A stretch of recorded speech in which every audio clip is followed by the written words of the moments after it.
Translation. Lord Shri Krishna, the Supreme Personality of Godhead, is the supreme enjoyer in the rasa dance. He is the leader of the damsels of Braja, and all others are simply his associates. Purport. The word rasadi vilasi, the enjoyer of the rasa dance, is very important. The rasa dance can be enjoyed only by Shri Krishna because he is the supreme leader and chief of the damsels of Vrindavan. All others are his devotees and associates. Although no one can compare with Shri Krishna, the Supreme Personality of Godhead, there are many unscrupulous rascals who imitate the rasa dance of Shri Krishna. They are Mayavadis, and people should be wary of them. The rasa dance can be performed only by Krishna, Shri Krishna, and no one else.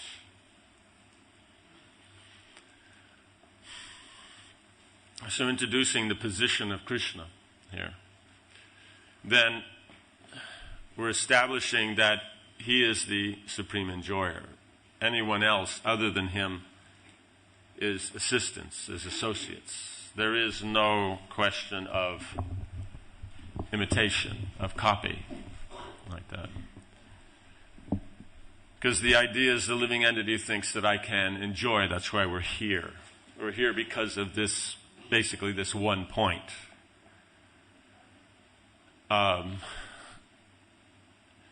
It's not the involvement, engagement of the senses. It's not the need for facility or relationships or interaction. That's none of the reason we're here. The reason is that we think I'm the one to enjoy all these facilities or the relationships or whatever interaction of the senses that there is. That's the actual reason. Of course, while we're here, we like to put it that it's those things that are the problem and leave it as status quo that all of us are the enjoyer and controller. But that's not the actual position. The real position is that I think I'm the controller and enjoyer. That's why I'm here. Right? Sometimes you think, oh, if you taste prasad and you like it, that's Maya. No, the point is it's Krishna. You're engaging the senses in Krishna's service. Engaging the senses isn't the problem. It's that I am the controller and enjoyer of this. No, this is Krishna. Krishna is the controller and enjoyer. So we like to make up all varieties of different interesting elements. Or you have the opposite as yes, means everything is the Lord, so therefore we're all part of that, so then we can also enjoy everything. So you have both of these problems coming up. But they're both based on the principle that I think I'm the controller and enjoyer. So therefore, this point is that Tara Parikara, everybody else, other than him, everybody else is simply associates and assistants. It's just the way it is. This fact has to be established, right? If we're going to discuss rasa, rasa is interaction, but it's based on facts, right? Does that make sense? Like, you're going to do kirtan, but you're going to do kirtan in the temple room. Right? It has a floor, there's walls, there's ceilings, right? So it's not bigger than this or smaller than this, right? So you can't stick 5,000 devotees in here. It's just a fact. So rasa is based on facts. It means much of the time we like to ignore the science. But everything that is happening within the Krishna consciousness is based on science. Right? So science means it's establishing what are the facts. Then, within those facts, then we act in such a way that we are rendering service to Krishna and trying to please Krishna. Right? Just like you go into the kitchen, it's a fact. There is a cauliflower there and a potato there. So based on that, you're going to serve Krishna. If you don't accept that it's a cauliflower, you say, no, I wanted to cook zucchini today. So this is a zucchini. Right? It may not turn out so good. The point is it's facts. So the point is here, we want to have rasa, because sometimes we'll say, oh, these facts are so harsh, they're so this and that. Why are they harsh? Because it means I'm not the supreme controller and enjoyer. That's exactly why. There is no other reason. This idea, oh, that's fanatic or that's too strong. all that means is I'm saying in a very nice way, I want to be the supreme controller and enjoyer, and I don't appreciate it that some devotee, or the Bhagavatam, or Chaitanya Charitamrita, or Srila Prabhupada for that matter, is telling me that I'm not.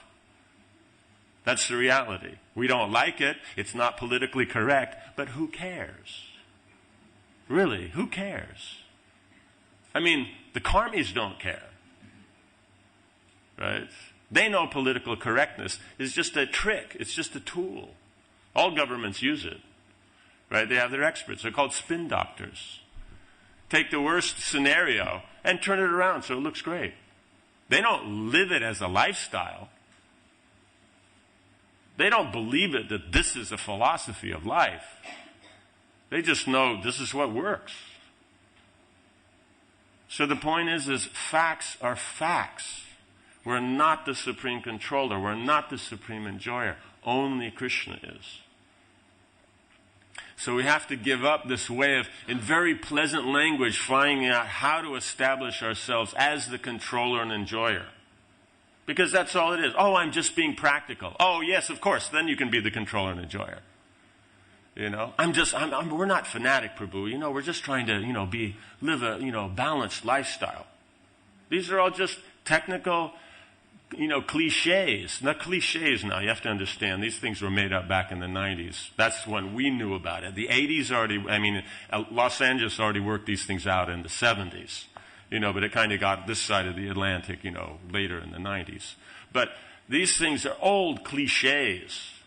All they mean is, I'm the controller and enjoyer, and I don't want anybody to bother that position. I'm willing to engage how much I feel comfortable in Krishna's service, but this point that I'm the controller and enjoyer, I'm not giving that up. Right? And so you just got to live with it. So therefore, everyone sits around with these crocodile grins, they're talking all this nice stuff, but it's not real. You can fool yourself. Great. You want to stay here in the material world? Fool yourself all you want. Maya's got all the tricks you can come up with. You think you're so clever. It's not you. It's the modes of nature. Don't give yourself so much credit. The modes of nature are your conditioning. Your modes of nature are deriving your dealings and your attachments. It's not something else. So Chaitanya Charitamrita, in a very pleasant and poetic way, is just saying, we're not the controller and enjoyer. Because if that's not appreciated, then you won't actually be able to taste the rasa that is being presented here in Chaitanya Charitamrita. So in other words, there is something so much greater that is available if we give up the idea I'm the controller and enjoyer. We give that up, then you can actually taste something. Because otherwise what we're tasting here, we have to remember, if you're in an environment where there is no happiness, there is no taste, then even the smallest fragment of a taste is considered so great. Right? But if it's so great, why doesn't it last? Right? The person comes out, is splashed all over the papers, that this person this, or that person that, and 2 days later, who cares? It's just a non-event. And then your friend calls you, oh, hey, did you hear? Yeah, I heard that 2 days ago. It's kind of like, that's all the more it was worth. It's so shallow.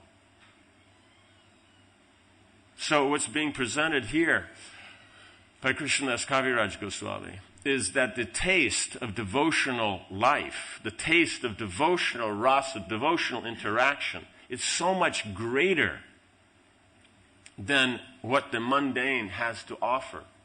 And remember, mundane, just because you change the name, is no different. Ethnic cleansing is just because I use a nice word, right? Ethnic, if I say something's ethnic, everyone, oh yeah, ethnic, cool, yeah, great, Cleansing, everyone likes things clean. Hey, so here, it's ethnically clean. Wow, yeah, I like that. It still means genocide. Just because we changed the name. So don't fool yourself if you're coming up with all kinds of little niceties how to explain your mundane consciousness. And to explain how I won't surrender to Krishna and think it's no different. It's still the same thing. Just everyone sits around, pats each other on the back and says, yeah, no, hey, we're cool. Yeah, we're okay. We're like that. But that's what the karmis are doing. It's no different.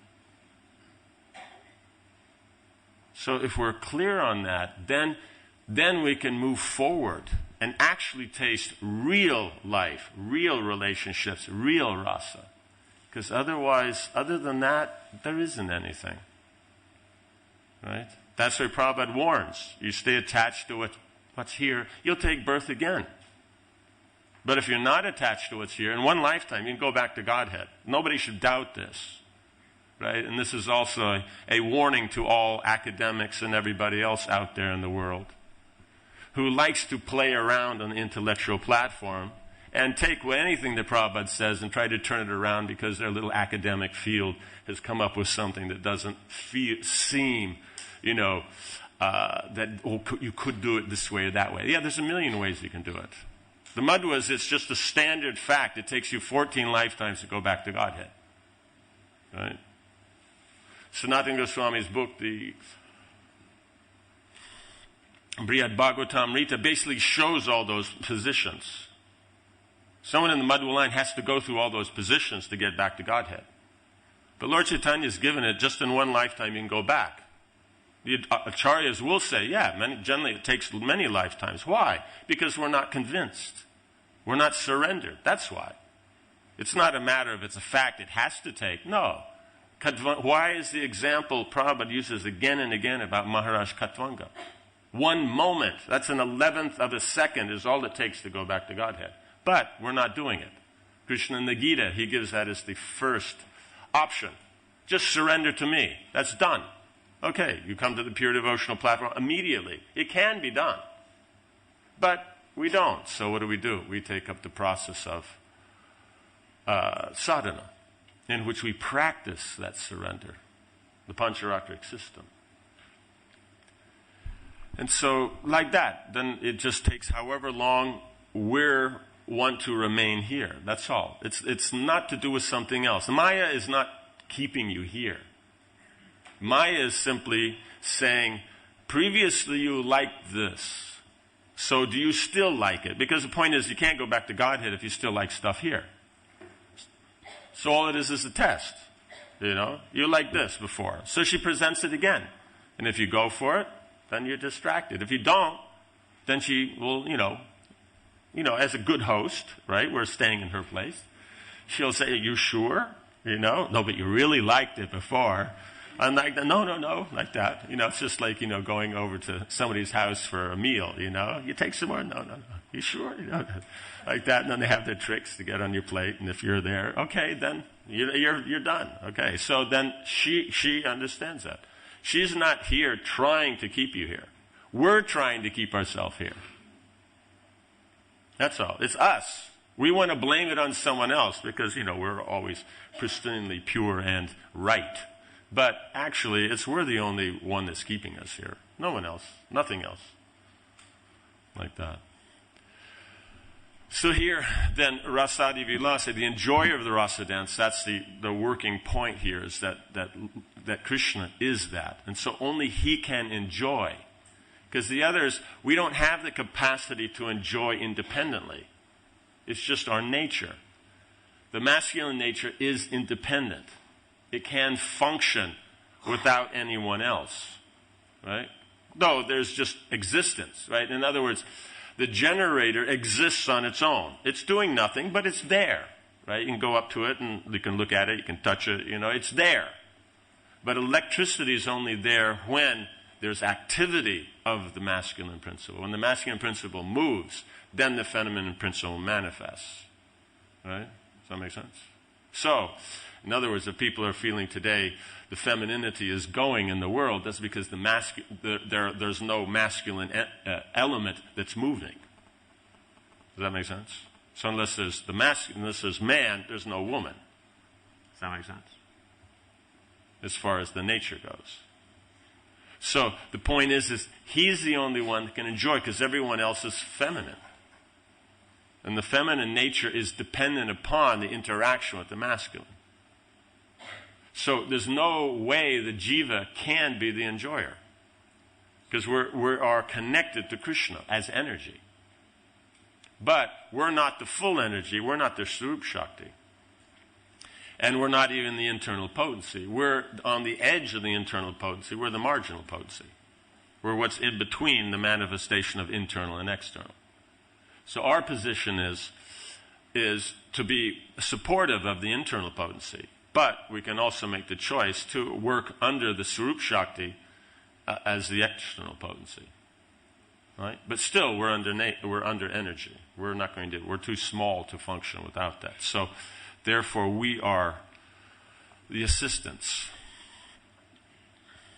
Right? So, therefore, Prabhupada's pointing out many unscrupulous rascals, they do the rasa dance and this and that. So that's directly opposed to Krishna consciousness, right? But otherwise, there's all these other elements that you can kind of be the controller and enjoyer, as long as you follow the rules and regulations, right? But we're so low class that we don't want to follow them, right? We'll try to present it. No, I'm educated, from educated middle class background with a nice, broad world view and all that. So therefore, it's because I'm above regulation. No, it's actually you're below.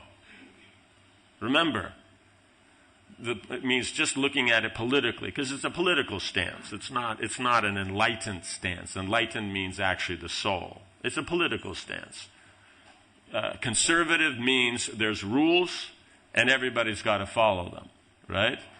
Weakness being, the individual's left out of it. Liberal means, no, the individual is the main thing, so to do that, there has to be no rules. So the liberal stance is no rules. It's a political stance. So this just happens to be the popular stance nowadays. Back to the 70s, up to 82, then the conservative was more prominent, and now the liberal is more prominent. It's just a swing in political. It's not an enlightenment. It's not a raise in consciousness.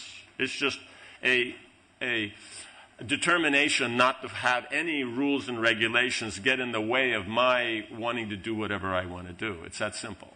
Like that. We can cloak it in so many things, use so many nice languages, create so many committees, send so many emails, and of course, do whatever you want on Facebook. But it's not going to change the fact that it's simply, I don't want to follow rules. So it's not high class, it's not intellectual, it's not culture, it's low class.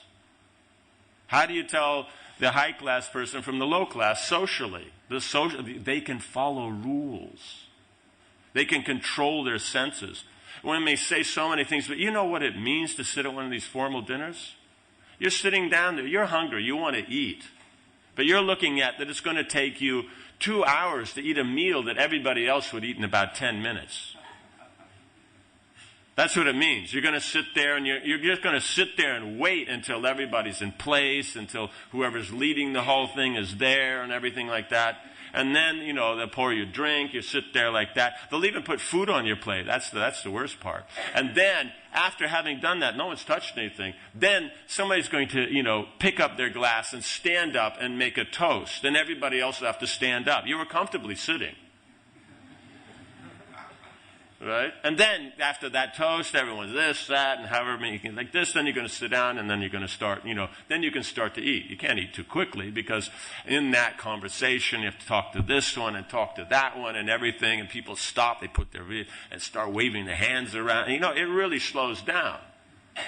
Right? It just goes on like that. And then when it comes out, you finally finish the meal, okay, then they're going to come along with dessert. And then before the dessert, somebody's going to stand up and give a 10-minute speech. Now, to do that comfortably means you have to control your senses. You have to control your senses. That you only wear certain things means you're controlling your senses. The guys down there, they're only wearing their suits and stuff like that. You have to control your senses. They'd rather be there in their jeans and T-shirt. But they're not. They're controlling the senses.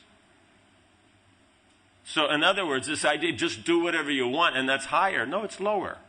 But the mode of ignorance, as Krishna points out in the Gita, makes it look like what is religion is irreligion, irreligion is religion. And just because we buy into it doesn't make it any different. No, but I feel, so what? That's the one thing has to get through your head, is so what? Just because you feel, so what? What does it mean in relationship with the eternal universal laws of the universe? What's going on actually? It doesn't matter. I feel I should be a billionaire. So what? Does that do anything? Just because you said, then you walk out into your room, you pick up your wallet, and it's so fat you don't know what to do with it, It's just full of all kinds of papers that say that, you own millions and everything. Is that what happens? I felt like it. Feelings are important.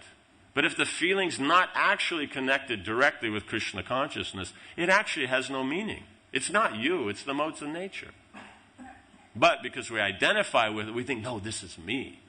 No, the mind just does what it does. It's a machine. It just goes through thinking. Anything you've ever done in the past and thought of is all that it does and goes back and through. That's all. That's its business. It's simply looking for opportunities where it can enjoy. That's all it does. And then once it finds an area, then it, bumps the intelligence and, hey, check this out. And then it goes, okay, analyze. Well, we got 3, scenarios here and 2 over there and that. And then the mind sits back. Well, okay, yeah, I think we'll take this one. That's all it's doing. And it just does that all day. That's all its job is. Even at night when you sleep, it does that. Right? Makes it a little strange. The dreams are a little funny how they put it together. But it's the same principle. So, in other words, unless it's connected to Krishna, it really doesn't matter. We may think I'm so important, it does matter, and the world should know about it. Right? But factually, it doesn't matter. Reality's reality. Gravity's gravity. It doesn't matter if you think I should fly or not. Right? Think about it. Francis never did fly. He wanted to. He'd get up on the roof, but did you ever see him fly? Right? Francis of Assisi? No. But so, is it that? No, he didn't fly. Why not? Because you can't. So, the idea here is that this element of this unscrupulousness, that's us. We're the unscrupulous rascals, not someone else. Maybe we're not as obvious as this, but we try to cover it very nicely with funny language. They have really nice ways to cover all this stuff. They use really nice poetic stuff, but they just quote from Shastra, that's all. And we don't quote from Shastra, that's all. Like that. So, Krishna's the only one that can perform the rasa dance. Like that. So, this is special. Right? His position. Like that. But we see in the next verses that then Krishna's Kaviraj wants to point out is that doesn't mean that the associates are anything less, that they're any less glorious, right? All it is that these points are being made very directly so that we know exactly who we are. Because otherwise, how do you have a relationship with Krishna if you don't know who you are?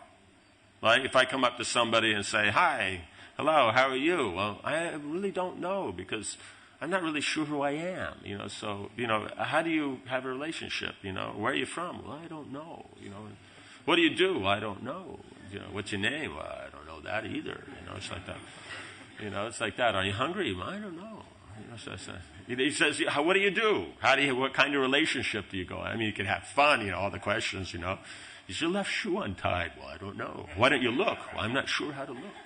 You could go on all day like that. But the point is you can't do anything unless you know who you are.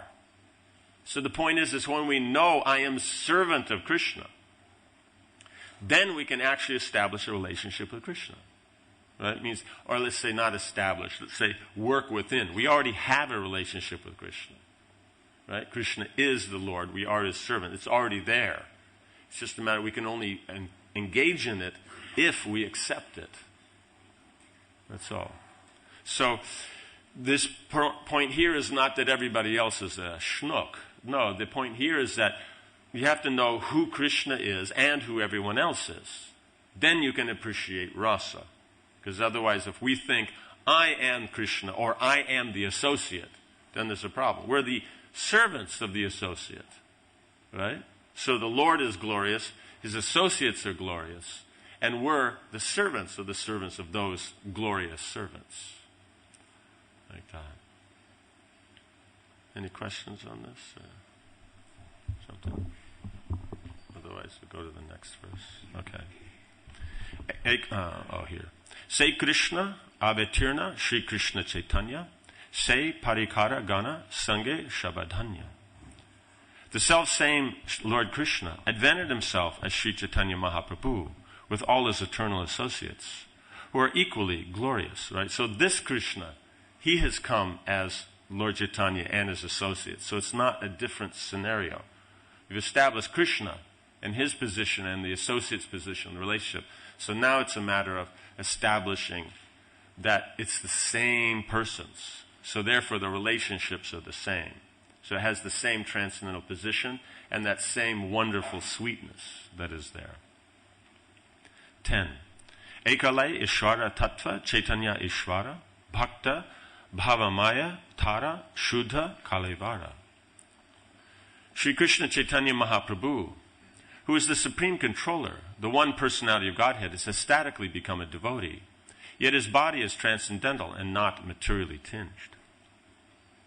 Purport. There are different tattvas, or truths, including Isha Tattva, Jiva Tattva, and Shakti Tattva. Isha Tattva refers to the Supreme Personality of Godhead, Vishnu, who is the supreme living force. In the Katha Upanishad, it is said, Nityo Nityanam, Chaitanas Chaitananam. The Supreme Personality of Godhead is the supreme eternal and the supreme living force. The living entities are also eternal and are also living forces, but they are very minute in quantity. Whereas the Supreme Lord is the supreme being, supreme living force, and the supreme eternal.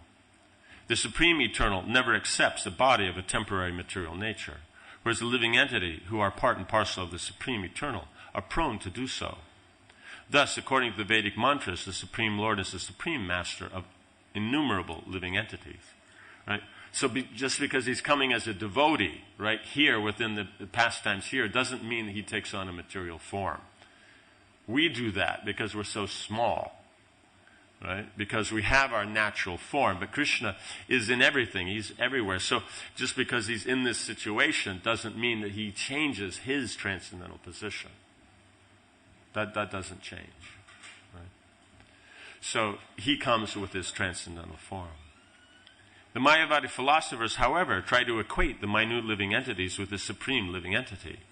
Because they recognize no distinction between them, their philosophy is called Advaitavad, or monism. Factually, however, there is a distinction. This verse is especially meant to impart to the Mayavadi philosopher the understanding that the Supreme Personality of Godhead is the supreme controller. Right? Now we may say, well, Mayavadis, okay, there's some guys, in India.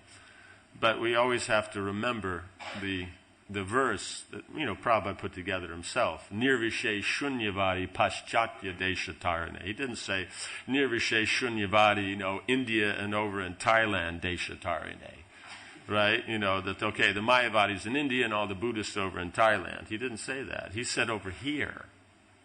Because the point is what's controlling the world isn't the Mayavadis in India. It's the Mayavadis over here. Because Mayavadi means it's all equal. It's all the same. Anybody can do anything. Sound familiar as a philosophy? Right? There is no distinction.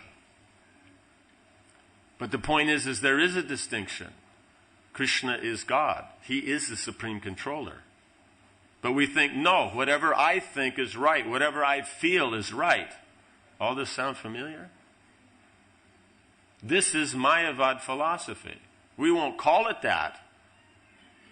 Why? Because we want to remain as the supreme controller. If we call it Mayavad philosophy, then I have to think, well, maybe this is not so important.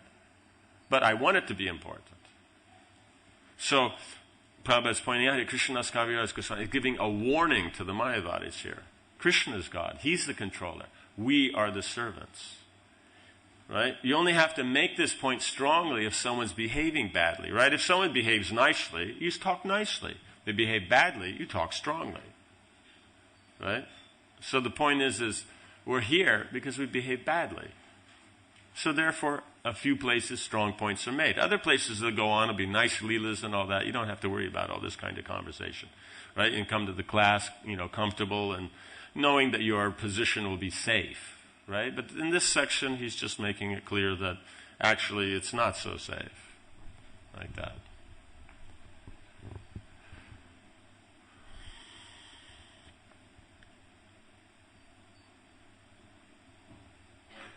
The supreme controller of the personality of Godhead is Krishna himself. But as a transcendental pastime, he's accepted the form of the devotee, Lord Chaitanya Mahaprabhu. As stated in the Bhagavad Gita, when the Supreme Personality of Godhead comes to this earthly planet exactly like a human being, some rascals consider him to be one of the ordinary humans. One who thinks in that mistaken way is described as mudha, or foolish. Right? So the Mayavadis think that they're one with the Lord. The Mudas think that he's one with them. Right? That's the difference. Right? Mayavadis are more intelligent. They understand the transcendental the Brahman platform, but they think I am the same as that's Supreme Brahman. Well, the Muda doesn't understand, so he thinks he's the same as us here on the material platform. Therefore, one should not foolishly consider Chaitanya Mahaprabhu to be an ordinary human being. He has accepted the ecstasy of a devotee, but he is the Supreme Personality of Godhead. Right? So even though he keeps going in and out of these points, because Chaitanya Mahaprabhu has come to accept the mood of the devotee, right? So that ecstasy that is there, because the devotee feels more happiness in that service than the Lord himself. Right? That's the point, is that we're looking to be happy, but the only way to really be happy is to be servant. But we're so convinced that, no, I have to be master to enjoy. Right? Therefore, means it's just like this. If you have one person as the manager, right, how many opportunities is there to be the controller and enjoyer? Right? But now if I make a committee, hey, that opens the doors. We can push it as far as we can, 15, 20 people, right? That means 15, 20 controllers and enjoyers. You understand? We may say, no, it's practical management. No. It's we want to be the controller and enjoyer. You only need one person to run it. You understand? These are all just tricks of Maya.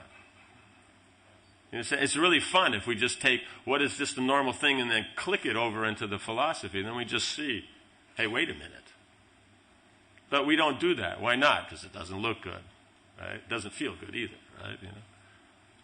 So, yeah. So here we see that he goes in and out of this, because the point is he wants to give this nectar, right? Which is what everybody wants to taste, but it should be done in the right way. We should have the right attitude, because otherwise, how will you fully taste something if the attitude's wrong? Right? That's when Prabhupada opens the Gita in the introduction. The first thing he establishes the proper mood, the spirit. Right? Because prajumna is the attraction to something. Right? It means the Chatuvyuha, they take these different positions. It means they take charge of different aspects of how the mechanics of the material world work. So our attraction to things, that's prajumna. And so that includes the mood. Right? Because you're only attracted if the mood matches with what you're interested in. So that aspect that's first, because if the mood's not there, then we're not interested at all. Then, once that is there, then we can look at, okay, well, what's the subject matter itself? What can I gain from this? Right? And then that's the next stage. And then once that's there, then I'm willing to take part in this process. Right? I can relate to it. I see that the goals that we'll get are nice. I can understand the points being made. So therefore, I'm willing to be part of it and make the endeavor. Right? So it starts from the mood. Starts anywhere. That's why everybody's sitting around and talking in all this mood kind of things and nice languages, because you're talking to establish a mood. Right? But the point is if that mood's not connected to the Lord, it doesn't matter how great the mood is. Right? For all this time of talking nice and all that, things haven't come more together. There's no more of a sense of community, no more of a sense of anything. It's falling apart. Like that. Does that make sense? It's not getting better. We like to think it is, but it's not. Material world's what it is. It just goes on, degrading in its own natural forms, right? And so...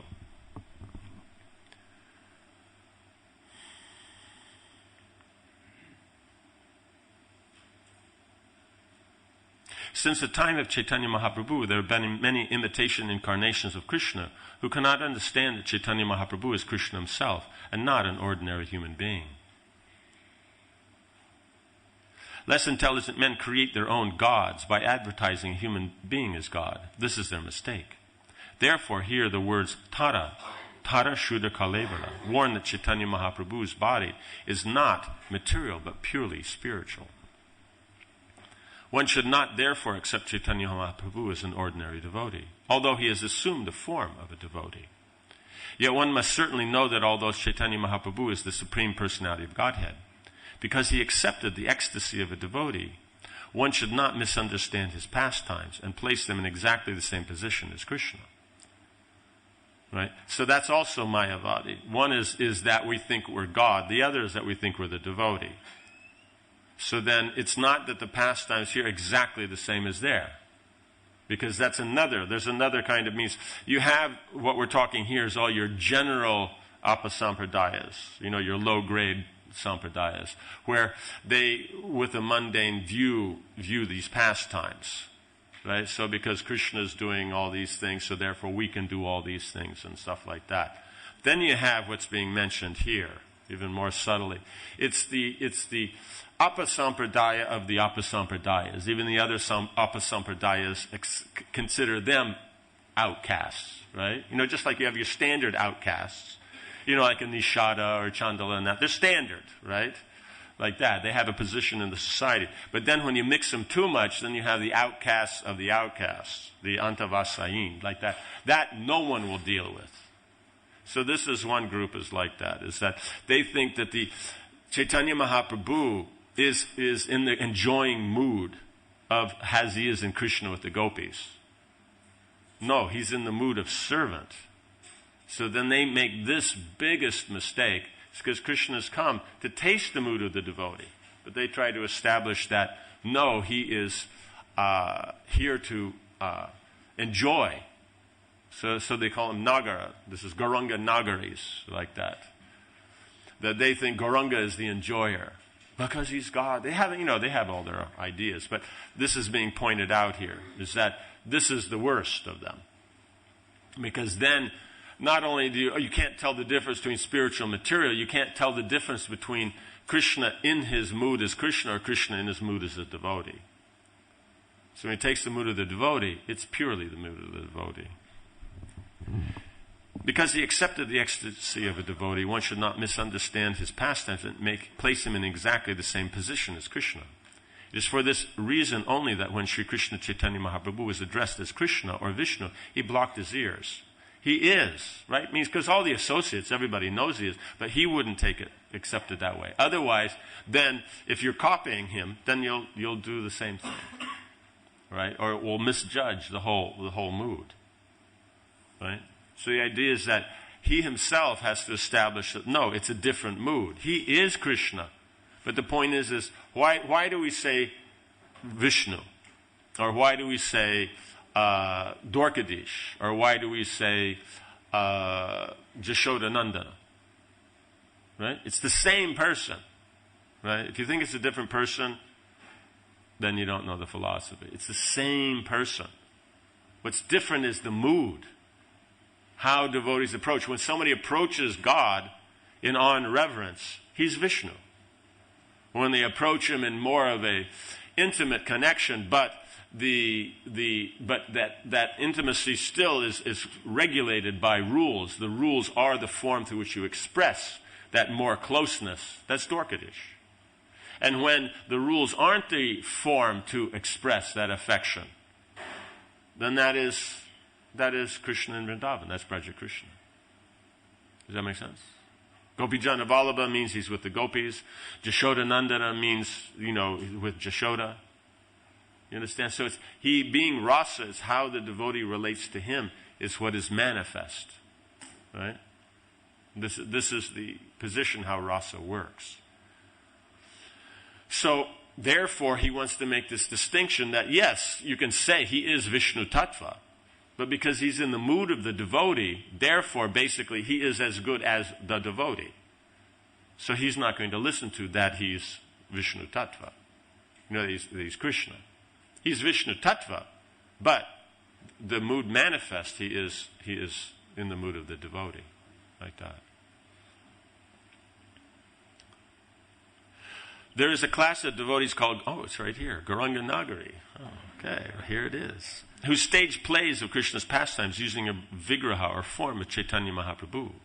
This is a mistake that is technically called the rasa bas. While Chaitanya Mahaprabhu is trying to enjoy as a devotee, one should not disturb him by addressing him as the Supreme Personality of Godhead. Right? Yeah, so just to make sure, because he didn't mention the other apasampradayas, because those are just a generic. There's I think 12 of them. But these ones are the worst, so you have to watch out for them. Unfortunately, of all of them, that one group is the only one that tries to come around to be close to ISKCON. So devotees sometimes get distracted and think, there's something here, like that, because the other ones you never really hear of. Any questions yet? Yes. All jivas. Yes, all jivas are marginal. It means jiva and marginal are the same thing. Like that. Yes. They're all marginal points. See, the point is marginal just means that we're on the edge. It doesn't mean that we're not part of, just like it's like devotees are sitting along the wall there. Would you consider them within the room? Yes. So they're still in the room. They're just on the edge of the room, that's all. So that's just who we are. We're on the edge. Right? So, but, yeah. Does that make sense? So the idea is that if we put ourselves under the protection of the internal potency, then the effect is exactly the same. Right? It means it's just like the example given of iron and fire. That's why that example is used. Because that is the nature of absolute. Is the jiva will always be jiva, but he's in the fire of the internal potency. So the reaction is the same as internal potency. Because you're assisting internal potency, then it's the same position. Right? Does that make sense? That's our position in relationship. It's not our position in interacting with Krishna. Right? It means the jiva may be directly interacting with Krishna. Like Rupa is there directly talking to Krishna. And making a clever arrangement to get him out of Chandravali's kunj. Right? But the relationship is not direct. He is the servant of Radharani. Radharani has a direct relationship. Does that make sense? So that's how you have to tell the difference.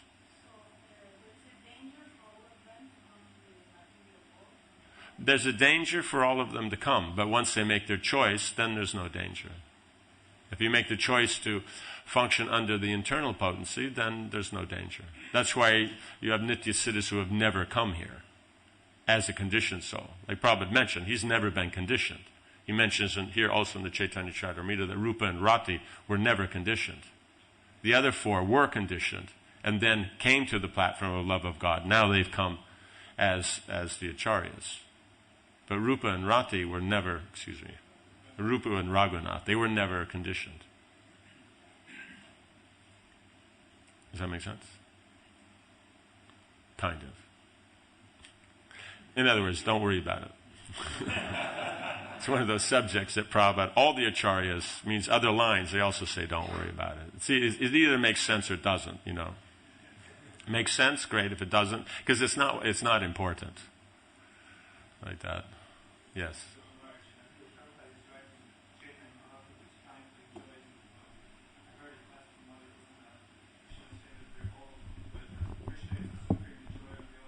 Yeah, if you want to, yeah. But the point is why you're bringing it out. The point is that means it's just like this. Have you ever tried to have a party with a bunch of people who didn't want to have fun? It doesn't work. So the common ground is that enjoyment, but we have to be very, very careful is that we don't put the emphasis on our enjoyment. Because the point is yes, enjoyment is there, but you have to know what enjoyment means. Because if I say enjoyment, we'll take it about my enjoyment. But enjoyment actually comes by seeing others enjoying. Right? That's the thing. Otherwise, why is it movies and plays and all these different stories are always so attractive? Are we the directly the one enjoying? Are we the hero or heroine in the movie? No, but we're very happy. Why? Because we enjoy through others. That's our natural position. So when we see Radha and Krishna happy, or Krishna and the other devotees happy, Mother just showed us happy, or the cowherd boys are happy, we become happy. That's how we become happy. The mistake is, I think, no, I will directly taste happiness like Krishna does. We make the mistake that we think that's greater happiness. Because he's the focal point, right? He's the supreme subject, right? That was the point before being made.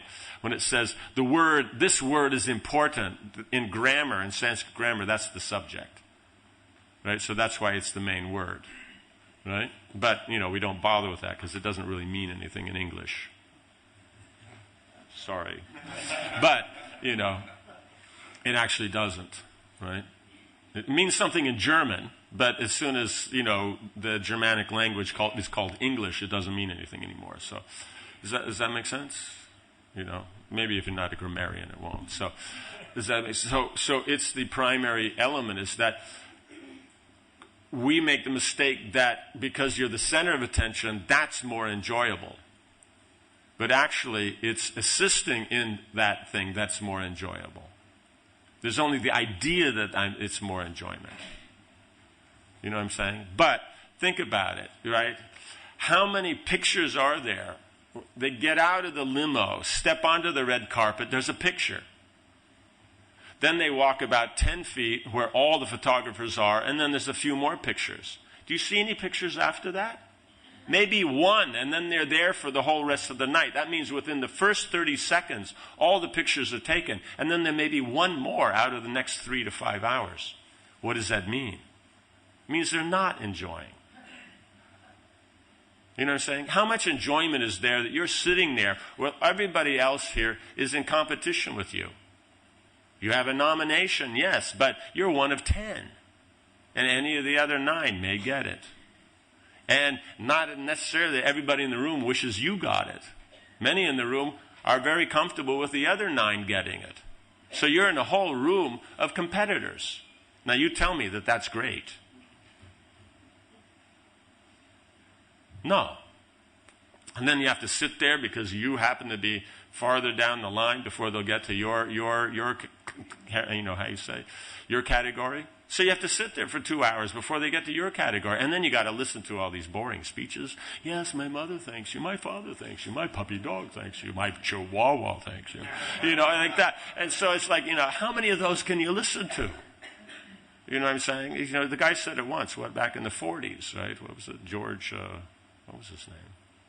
Cohen. He's the one that says that. He was the original guy that says, my mother thanks you, my father thanks you, my sister thank you, and I thank you. It was said to Roosevelt, the president. But after that, then everybody tries to do something with it, right? But, it's a bit old, So how boring is that? Right? And so that's actually what's going on. But we think by being the center, I'll be happy. Because we see that smile. But there was hundreds of thousands of pictures taken. They chose that one because that's the only one where they are smiling. Right? Unless, of course, it's a tabloid. Then they pick out all the ones where they're making the funny faces, right? Like that. No? But that's the reality, is that we're thinking like that. So we think Krishna, he's the subject. So he's the one enjoying. But it's not. It's the object that's enjoying. Why? Because the object is actually, even though the subject is the main focal point, is the supreme point, but that point is giving its attention to the object, which is Radharani. So Radharani enjoys more than the subject. You understand? So that's the point, is that we make this mistake. And so we're really, really trying to be the center of attention, trying to be the enjoyer, when we don't have to be. Well, just by being the servant of the servant of the servant, the farther back it gets, the more happy you are, because we work on that principle of that by seeing others happy, the farther back you are in the relationship, the more people in front of you are happy.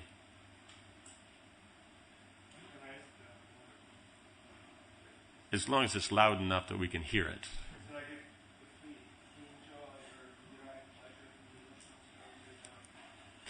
Okay, but see, Now, the line of here, so why we're trying to bring it out, is that why do we give restrictions? Why do we say we're not the enjoyer? Because we're trying to go about it the wrong way, right? In other words, if someone is, that means like what probably gives the example of that school of music in Vienna, where if you show up there and they first ask you if you know any music or not. And if you know music, then they charge you more than if you don't know any music, because they have to unlearn. So in other words, our emphasis on you're not the enjoyer, and there's nothing to enjoy here, those are just facts. Because we have the false idea that, no, it's actually true that I am. Does this make sense? But the point is if you're in a relationship, you actually enjoy. But the point is, if you think I'm the one enjoying, I'm the center, then the enjoyment goes down. That's the whole point.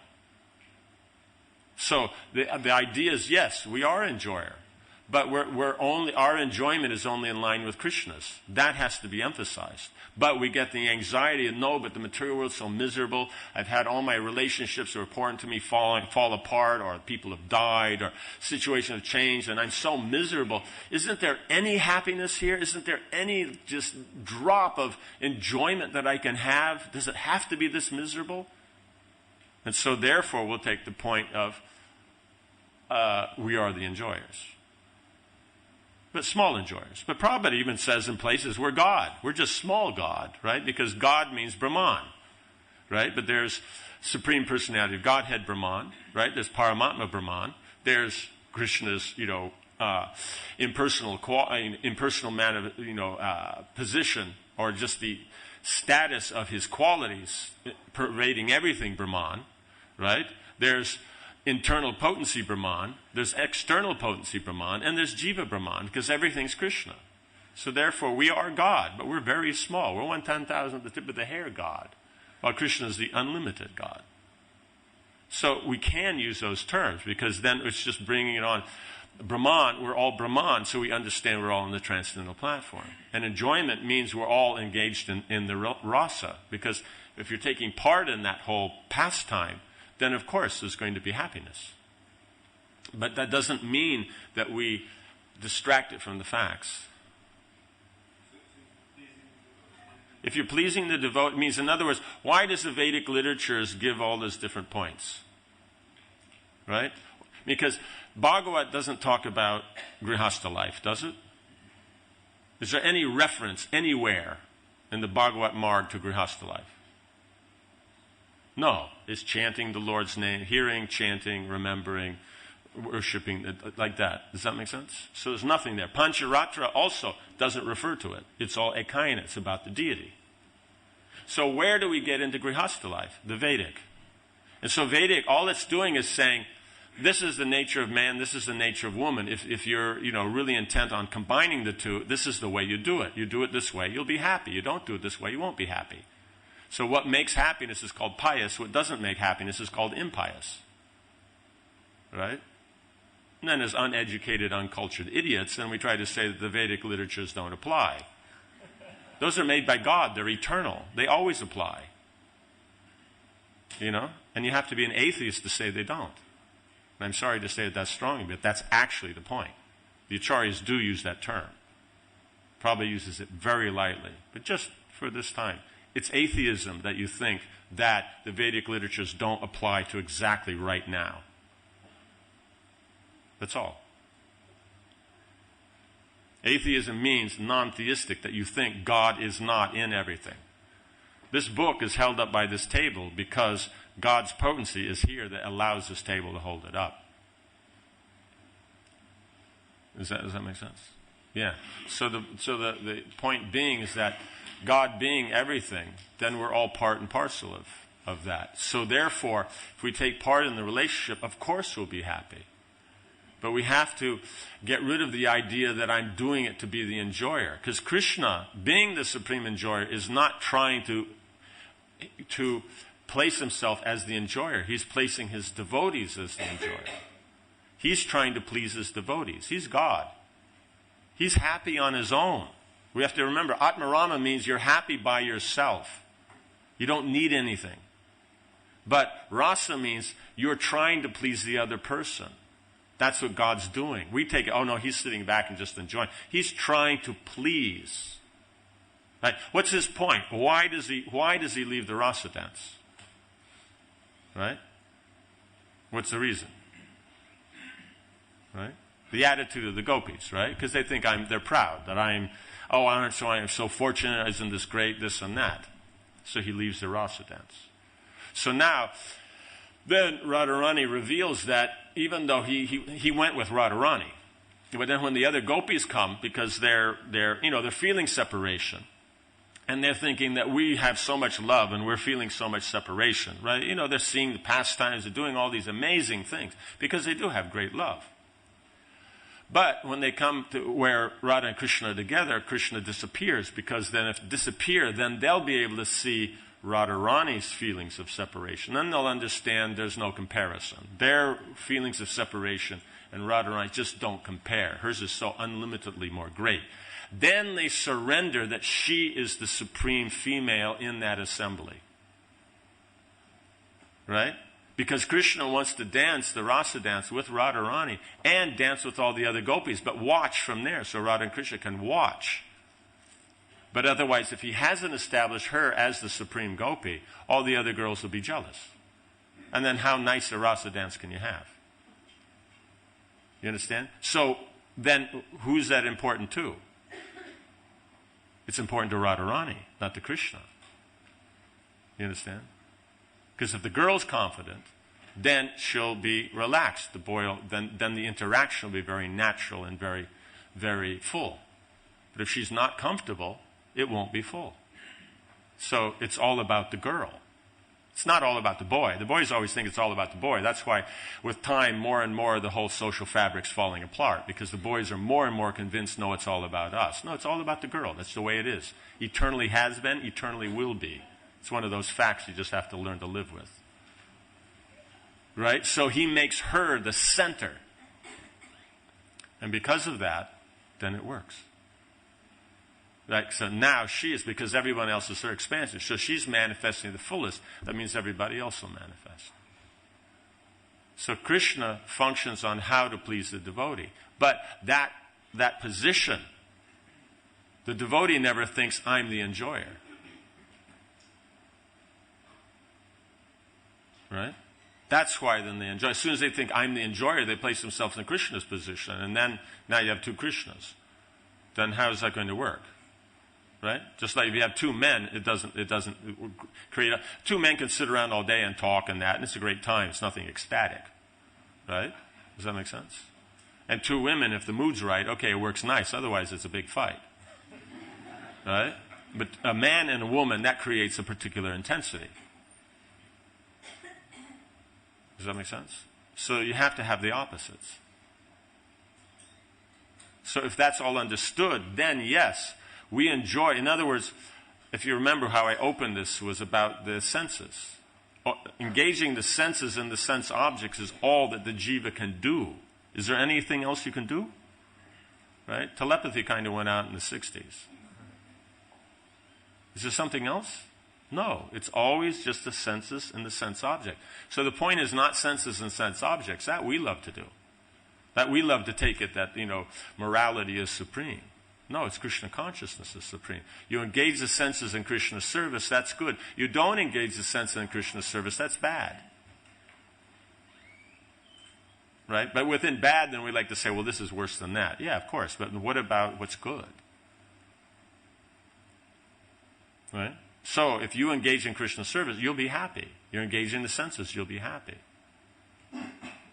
But if that's the point, then we would follow, as we started out saying, the Vedic literature, because it's only the Vedas describe how household life works and how you can enjoy, what's to eat, how's the interaction and everything. You follow that, you'll be happy. Devotees don't follow that. They're not happy. You know what I'm saying? The divorce rate amongst the devotees is the same as the karmis. So what does that mean? It means they're not happy. Why? Because they refuse to follow the Vedic rules. Say, oh, they don't apply. It's like, yeah, this is the point here. Prabhupada uses the term, mudha. We're temporary. Our lives are temporary. Our thoughts are temporary. Our thoughts only apply to today, and tomorrow they have a zero meaning. So therefore, the Vedas are like us. They're also temporary in Kali Yuga, as if we're in control of Kali Yuga. That's called mudha. Prabhupada used it. Foolish. And so therefore we suffer. Prabhupada's giving us everything. You want to enjoy in the material world? There's only one way to do it, by following the Vedic literatures. There is no other way. The demons on the lower planets, what are they committed to? Being happy in the material world, right? Do they follow the Vedas? Yes. Hiranyakashipu wears the dhoti because it's the best. Right? You understand? Do you ever see him like in a punk outfit? You know, the big mohawk and everything like that? You know, a bunch of tattoos and some spikes, you know, nice big spikes. No. Like that. He's in a dhoti. Why? Because it's the best. The way he arranges everything, it's just right out of the Vedas. What does he do? He just leaves God out of it. That's all. And puts himself in that position. That's all. So if you want to enjoy here, the only way is the Vedas. To say that there's anything else, you have to be a fool. That's all. I'm saying this boldly, and we'll take on anybody about it. We don't care who they are. The point is that's the way it is. The Vedas are Prabhupada says it's the manual for how, when the Creator creates something, they create a manual how it works. That's the Vedas. And just because you don't believe that, okay, I bought this gizmo, and here's a little booklet that goes with it, by the manufacturer, and say, oh, it doesn't work like that. Oh, it doesn't apply anymore. Okay, when he manufactured it, you know, this was manufactured 3 months ago, and I got it now. Then it applied, but now it doesn't apply. Sounds stupid, right? Right? Just take the devotee and then have them speaking, oh, the Vedas don't apply now. It's the same stupidness. Exactly the same.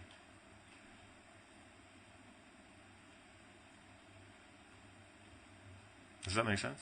So the point is yes, we will enjoy. We are the enjoyer. It means, why does it make the comparison that the material world is like a drop of happiness compared to the ocean of happiness of Brahman, right? And then it goes further to say, but the happiness of Brahman is only a fraction of a portion of a drop compared to the unlimited ocean of bhakti, right? Because it's two things. One is trying to show that the amount of happiness you get here is a drop compared to already making an ocean, then going down to a drop and back to an unlimited ocean of what happiness you can get on the transcendental platform. But it's also showing us that this Mayavad thing, if we try to equalize everything, either we're God or God's like us, to the Brahman platform, that yes, it may be a greater platform than the material enjoyment, but it's nothing still compared to bhakti. Because a marginal position means Brahman platform. Liberation means Brahman. So from liberation, you can either choose the material or prema. Does that make sense? Yeah, so we're the ones that talk about enjoyment. The rest of this book is going to talk about that. And then, you know, you'll have the fortune that someone else will be talking about it, and you'll probably get more of the sweet sides. But we're here today, and so you're not. Yes.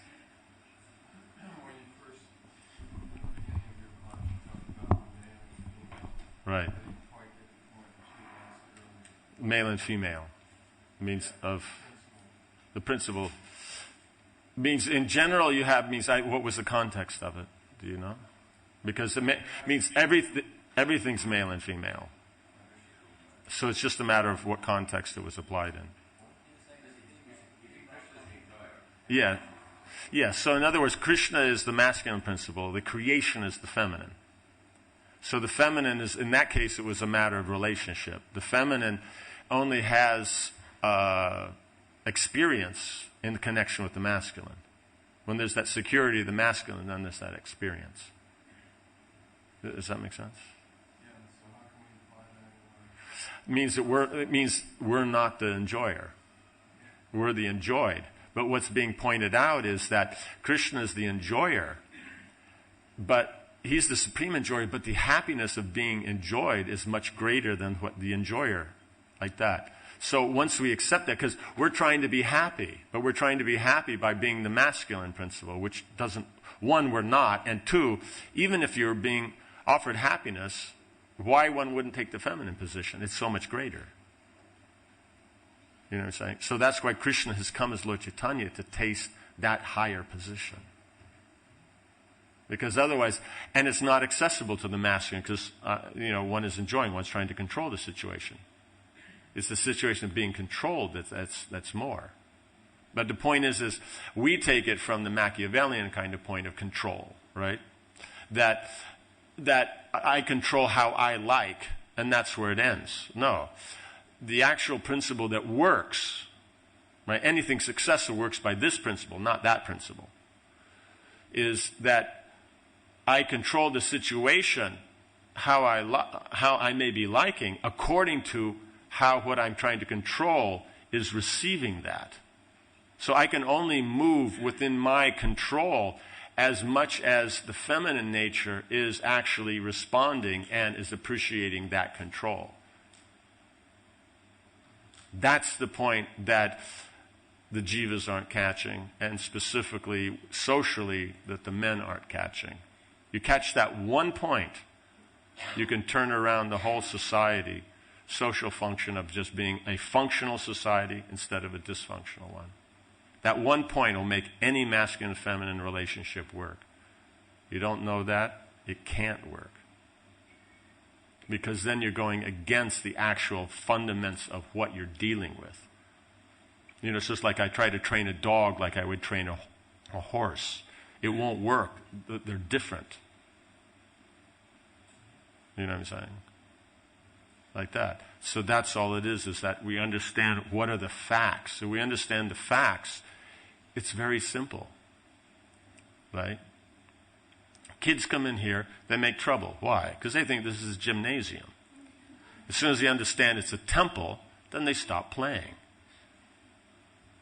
You understand? So that's the thing, is we think the material world is here for my enjoyment. As soon as we understand it's not, then we can see Krishna everywhere.